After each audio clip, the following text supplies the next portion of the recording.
शास्त्री परिवार की इकलौती बेटी मोहिनी को बचपन में ही पढ़ाई के लिए विदेश भेज देते हैं, जहां से वो सालों बाद ग्रेजुएशन पूरी करके इंडिया वापस आती है, जो अब संस्कार, सभ्यता, संस्कृति जैसी चीजों से कोसों दूर होती है। एक सुबह मोहिनी शॉर्ट ड्रेस पहने, कानों में हेडफोन लगाए जोर जोर से इंग्लिश गाने गाती हुई घर में घूम रही होती है। सुबह सुबह भगवान का नाम लेते हैं, राक्षसों की तरह चिल्लाते नहीं। पाप्स, आपको अच्छी गाने की बिल्कुल समझ नहीं है, सो ठीक है, चलो। अरे मोहिनी, पापा से ऐसे बात करते हैं क्या? सारी तमीज भूल गई हो। मॉम प्लीज, इतनी बड़ी भी कोई बात नहीं हुई, सो डोंट ओवररिएक्ट। ऐसे ही दिन बीतते हैं जिसमें मोहिनी के तौर तरीके, रहने और बात करने का ढंग उसके मम्मी पापा को परेशान करने लगता है। भला कोई मानेगा कि ये मेरी बेटी है? रीति रिवाज और संस्कारों से तो इसका दूर दूर तक कोई नाता नहीं, और अब तो लगता भी नहीं कि कभी होगा। अरे ऐसे कैसे नहीं होगा? लड़कियां सारे नखरे अपने माँ बाप को ही दिखाती है। ससुराल जाकर उन्हें सब कुछ करना भी पड़ता है और मानना भी। पत्नी की बात शास्त्री जी समझ जाते हैं और कुछ ही दिनों में अपने से भी ज्यादा धार्मिक परिवार में निखिल के साथ मोहिनी का रिश्ता पक्का कर देते हैं। रिश्ता तो पक्का कर दिया, पर यहाँ मोहिनी को कैसे मनाएंगे? शादी ब्याह के मामले में आटे में नमक जितना झूठ तो चलता है जी। इसी तरह एक के बाद एक तिकड़म लगाते हुए दोनों मिलकर मोहिनी को शादी के लिए तैयार कर लेते हैं और मोहिनी निखिल की शादी हो जाती है, जिसके अगले दिन से ही मोहिनी दोबारा अपने पूरे अवतार में शॉर्ट ड्रेस पहनकर घर में घूमने लगती है। बहू को ऐसे देख सास की आंखें फटी की फटी रह जाती है। अरे ये क्या बेशर्मी है, हमारे घर की लड़कियां जींस तक नहीं पहनती और तुम बहू होकर इतने छोटे कपड़े पहनकर पूरे घर में घूम रही हो। सीरियसली मॉम, प्लीज आप अपनी 80 के दशक वाली सोच पे मुझे इंक्लूड मत करो।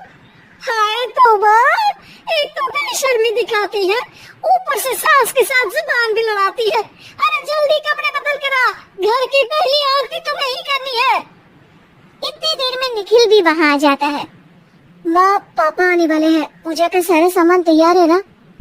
ये पूजा हमेशा मेरे बॉयफ्रेंड्स के पीछे पड़ी रहती थी और अब हस्बैंड के पीछे भी आ गई। मोहिनी की बातें सुन सास तो अपना सिर पकड़ लेती है, लेकिन निखिल किसी न किसी तरह उसे पूजा के लिए कन्विंस करके कपड़े चेंज करने के लिए भेज देता है, जिस पर पूजा खत्म होने के बाद वो एक बार फिर अपनी शॉर्ट ड्रेस में आ जाती है।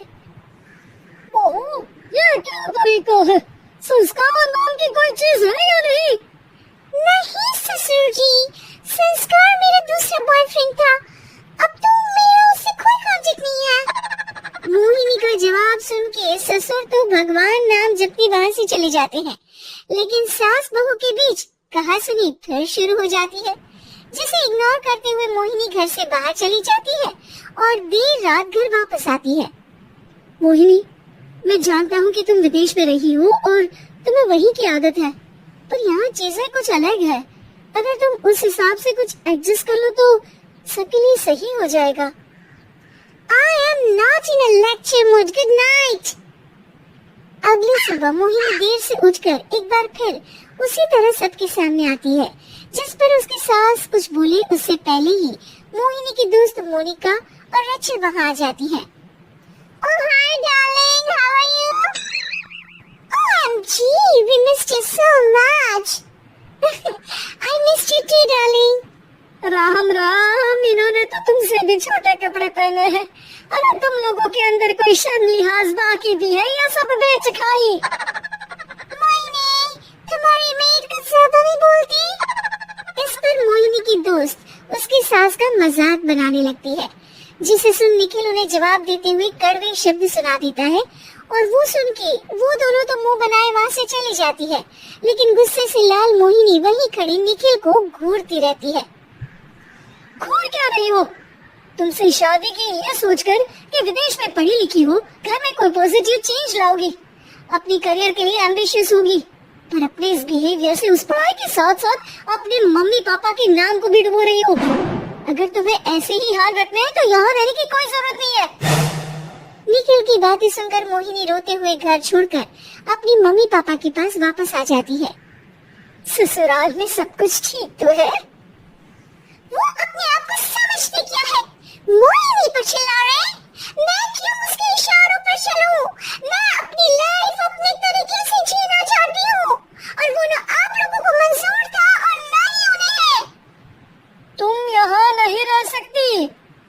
अपने पापा की बात सुन के मोहिनी हैरान रह जाती है। हाँ, तुमने बिल्कुल सही सुना। अगर तुम्हें अपने इस घमंड, बेशर्मी और बदतमीजी में ही जीना है तो तुम यहाँ भी नहीं रह सकती। बेटी, मैं मानता हूँ हमारे यहाँ रीति रिवाज बहुत मायने रखते हैं और हमने उन्हीं के ओवरडोज से बचाने के लिए तुम्हें विदेश भेजा था। एक लड़की जो शादी करके घर और बच्ची संभालती है, उससे तुम अपने आप को ज्यादा समझ सको इसके लिए भेजा था। तुम उससे ज्यादा समझो और बनो, पर तुम तो किसी दूसरी ही ट्रेन में चढ़ गई बेटा। उसके मम्मी पापा बहुत देर तक मोहिनी को सारी बातें समझाते हैं, जिन्हें सुनकर मोहिनी को अपनी गलती का एहसास होता है। वो जॉब ज्वाइन कर लेती है और ससुराल वापस आकर उन्हें मॉडर्न बनाती है और खुद भी कुछ रिवाज सीखती हुई खुशी से रहने लगती है।